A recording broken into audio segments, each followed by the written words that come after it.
اگر تم اسے مضبوطی سے تھامے رہو گے تو کبھی گمراہ نہیں ہوگے.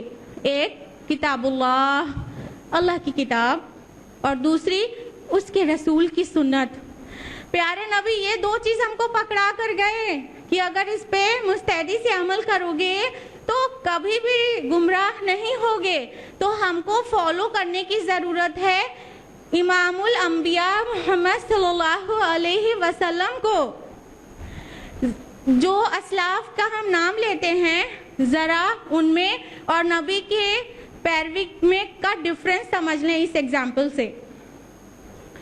امام ابو حنیفہ رحمۃ اللہ علیہ اپنے شاگرد امام ابو یوسف سے کہتے ہیں اے یعقوب میری ہر بات نہ لکھا کر.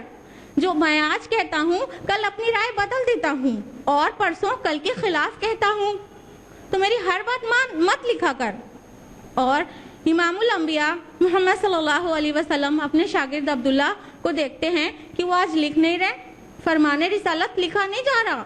پوچھا کہ واللہ آج تو لکھ کیوں نہیں رہا؟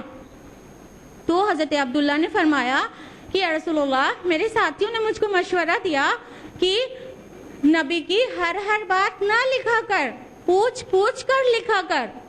نبی صلی اللہ علیہ وسلم کبھی غصے میں ہوتے ہیں, کبھی پیار میں, کبھی گھر, کبھی باہر.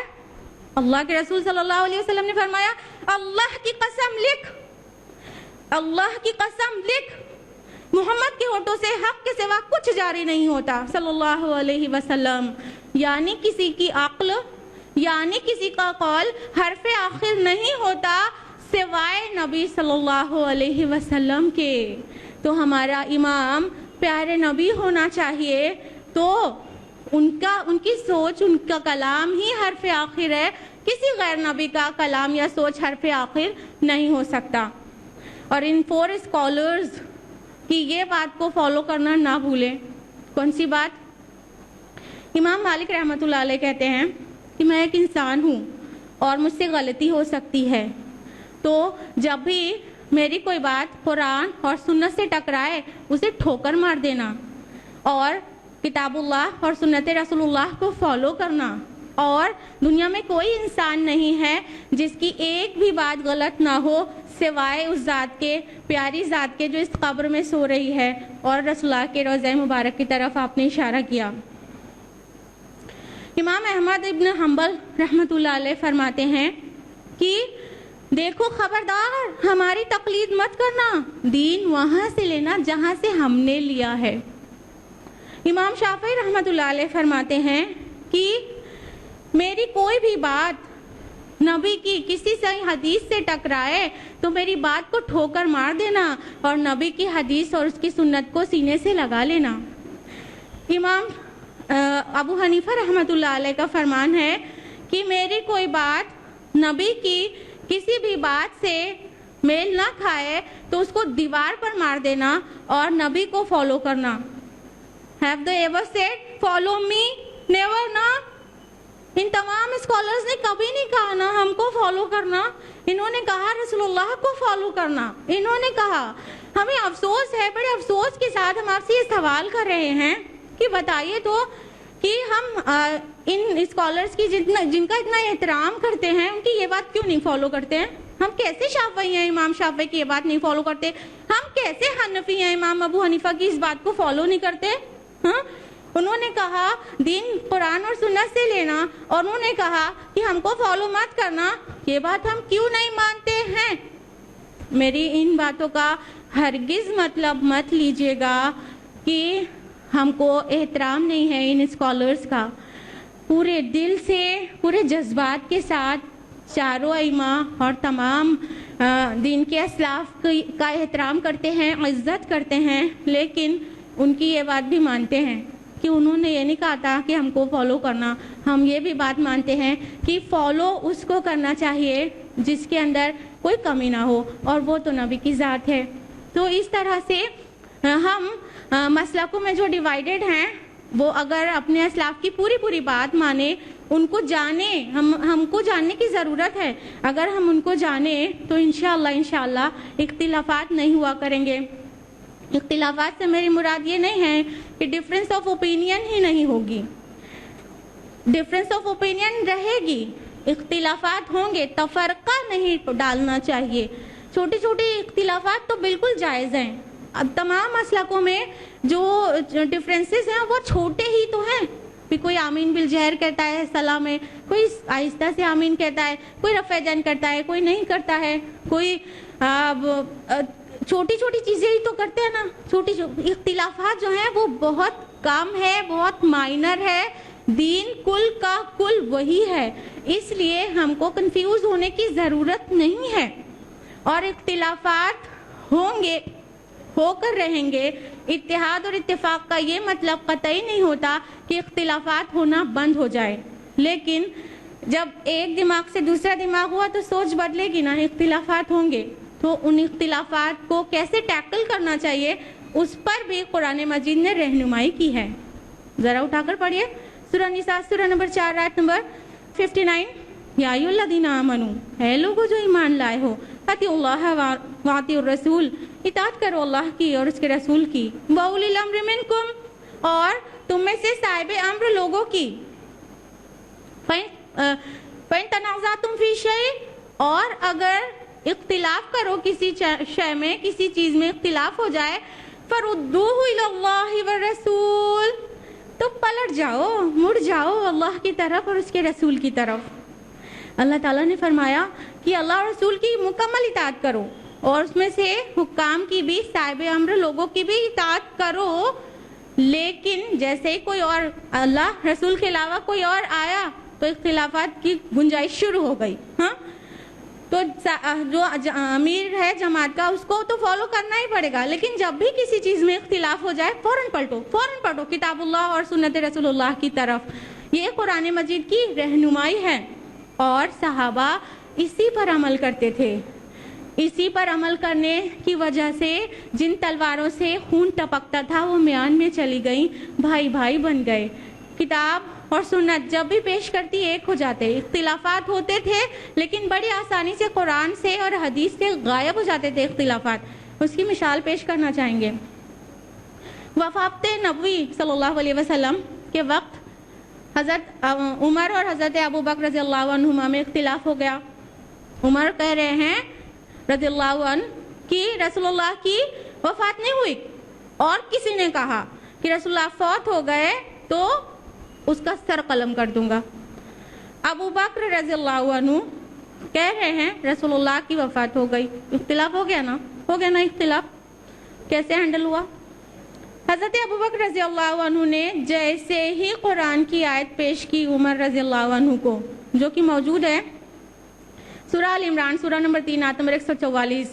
وما محمد الا رسول، اور محمد سوائے رسول کے اور کیا ہیں؟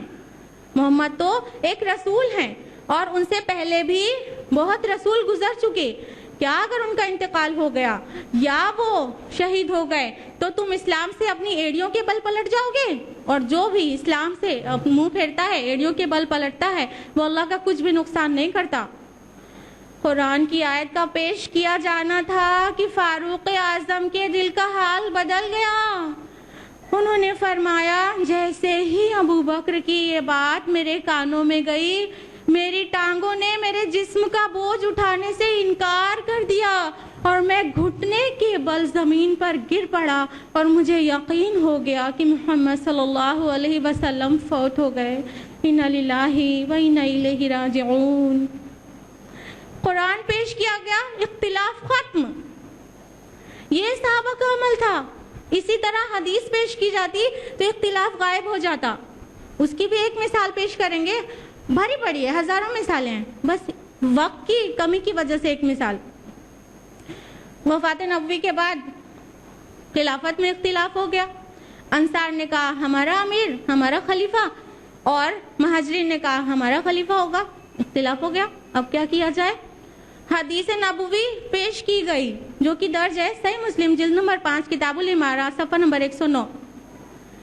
فرمان رسول صلی اللہ علیہ وسلم ہے کہ خلیفہ ہمیشہ قریش میں سے ہوگا، جب چاہے دنیا میں 2 ہی آدمی بچے. جیسے ہی حدیث پیش کی گئی رسول اللہ صلی اللہ علیہ وسلم کی، سارے انصار سرینڈر. اور حضرت ابو بکر جو کہ قریش سے بلانگ کر رہے تھے ان کو اپنا خلیفہ اپنا امیر تسلیم کر لیا. تو یوں اختلاف مٹتا تھا صحابہ کے دور میں کہ قرآن پیش کیا جاتا, اللہ کے رسول کی صحیح حدیث پیش کی جاتی, فوراً سرنڈر ہو جاتے, سر اطاعت خم کر دیتے, اپنے اللہ کے آگے جھک جاتے کہ بس اللہ اور رسول کا جو حکم ہے وہ ہوگا. تو یوں اختلافات بالکل ختم ہو جاتے. اسی چیز کی کمی ہے ہمارے اندر, اسی چیز کی کمی ہے آج ہمارے اندر کہ ہم آپسی اختلافات قرآن و سنت سے ٹیکل نہیں کرتے, بلکہ جب قرآن کی کوئی آیت پیش کی جائے یا کوئی صحیح حدیث پیش کی جائے تو ہمارا جواب ہوتا ہے کیا, بات تو صحیح ہے, قرآن میں یہ آیت ہے, بات تو صحیح ہے کہ حدیث صحیح ہے, لیکن کیا ہے نا ہمارے مسلک سے ٹکراتی ہے, لیکن کیا ہے نا کہ ہمارے امام کا قول اس کے خلاف ہے. استغفر اللہ. یہ ہے ہمارا حال. تو اختلافات کیسے ختم ہوں گے؟ امام رازی رحمۃ اللہ علیہ نے فرمایا, امام فخر الدین رازی اگر یہ نہیں کہتے تو ہم آپ کو کوٹ نہیں کرتے.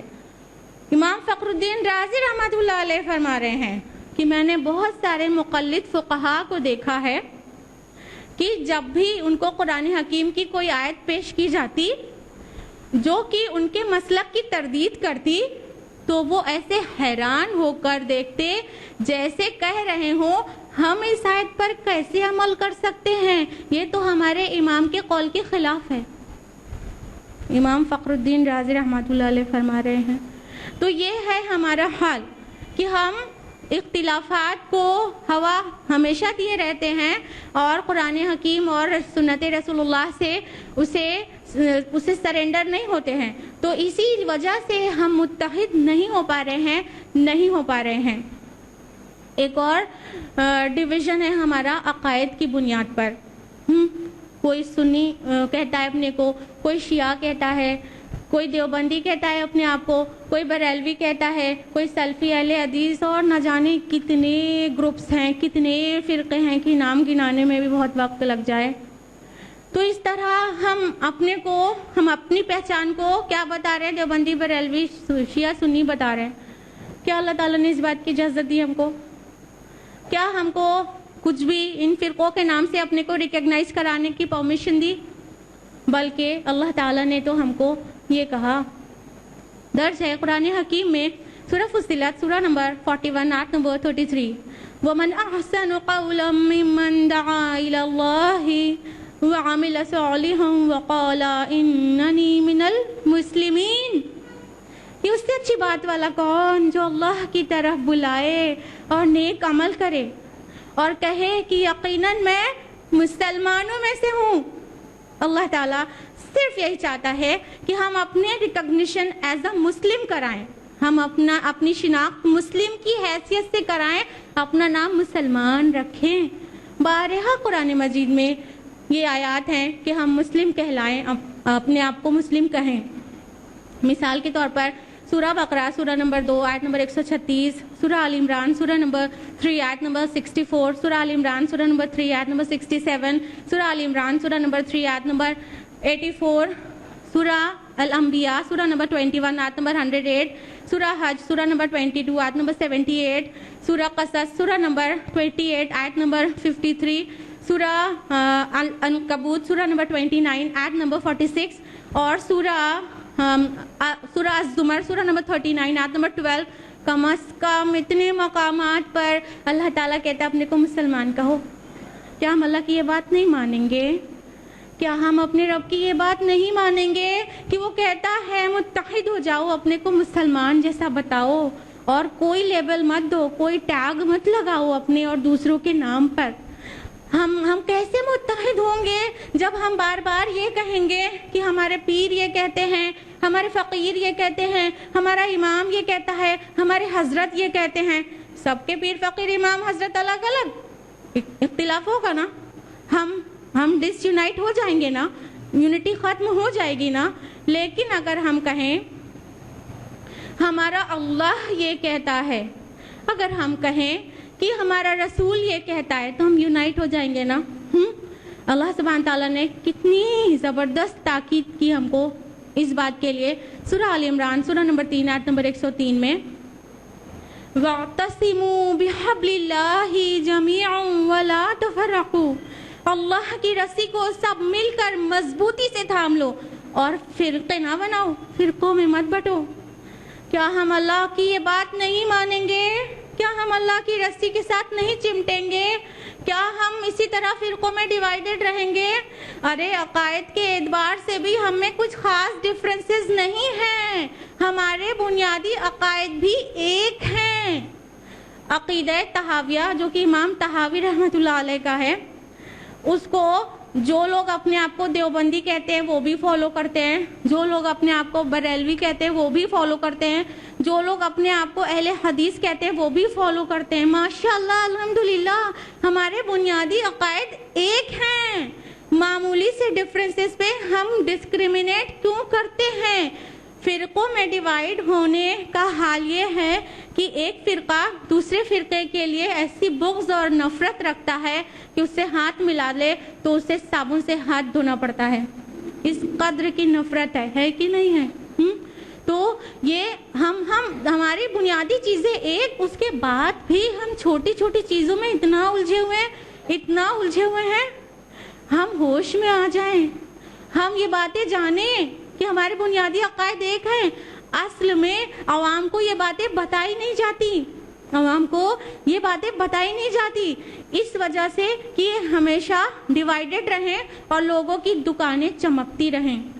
تو عوام کو اویئر ہونے کی ضرورت ہے کہ ہماری بنیادی عقائد ایک ہے، ہمارا دین ایک ہے، ساری چیز ایک ہے۔ علامہ اقبال نے بہت خوبصورتی سے کہا ہے جواب شکوہ میں، منفعت ایک ہے اس قوم کی، نقصان بھی ایک ہی سب کا نبی، دین بھی، ایمان بھی ایک، حرم پاک بھی اللہ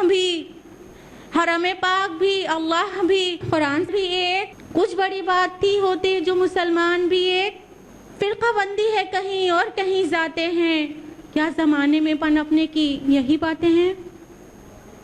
تو کس طرح سے ہمارے اندر یونٹی آرام سے ہو سکتی ہے، مگر ہم علم اور فہم کی کمی سے بالکل ڈیوائیڈڈ ہے۔ تو ضرورت ہے پھر سے یونائٹ ہونے کی، ہم کو ایک جٹ ہونے کی۔ اب ہم لوگ جانیں گے کیا وجوہات ہیں، کیا ریزنز ہیں جس کی وجہ سے ہم ڈیوائیڈڈ ہیں۔ جہاں تک ہم کو لگتا ہے سب سے بڑا ریزن ہے اندھی تقلید، بلائنڈلی فالو کرنا۔ ہم آپ سے ایک سوال کرتے ہیں کہ اگر آپ اپنے کو حنفی کہتے ہیں تو آپ حنفی کیوں ہیں؟ بتائیے۔ اگر آپ شافعی کہتے ہیں تو شافعی کیوں ہیں؟ بتائیے۔ آپ حنفی کیوں ہیں؟ شافعی کیوں ہیں؟ ارے ہم آپ سے بات کر رہے ہیں، آپ حنفی کیوں ہیں؟ کوئی اپنے کو بریلوی کہتا ہے، کوئی دیوبندی کہتا ہے، تو آپ بریلوی کیوں ہیں؟ آپ دیوبندی کیوں ہیں؟ اچھا، تیسرا سوال کہ بتائیے حنفی بہتر کی شافعی، دیوبندی بہتر کی بریلوی، بتائیے کون بہتر؟ جلدی بتائیے، اب یہ والے سوال کا جواب پھٹافٹ دیجیے۔ کون بہتر؟ حنفی کی شافعی، دیوبندی کی بریلوی کی اہل حدیث؟ کون بہتر؟ آف کورس آپ کے دل کے اندر ایک جواب آ رہا ہوگا، ہم بہتر۔ ہم حنفی تو حنفی بہتر، ہم دیوبندی تو دیوبندی بہتر، ہم اہل حدیث تو اہل حدیث بہتر۔ یہی دماغ میں آپ کے جواب ہوگا، جس کو بھی آپ جواب زبان پہ لانے کی پوزیشن میں نہیں ہے، کیونکہ اتنی باتیں آلریڈی ہم آپ کو بتا چکے ہیں۔ یہی دماغ میں آ رہا ہوگا نا، ہم بہتر۔ اور سبھی یہی سمجھتے ہیں کہ ہم بہتر۔ جب وہ اپنے کو بہتر سمجھ رہا ہے تبھی تو اس گروپ میں ہے، نہیں تو دل بدل دیا ہوتا نا اب تک۔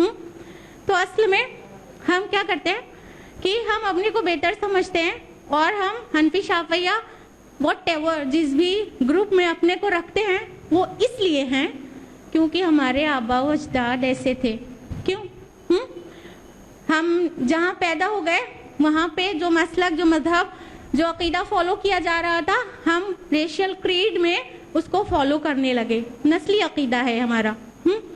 ہم نے اپنی آنکھوں سے، اپنے عقل سے قرآن و سنت کو نہیں سمجھا، ہم بلائنڈلی فالو کر رہے ہیں۔ اب ایک اور سوال، واٹ اباؤٹ نان مسلمز؟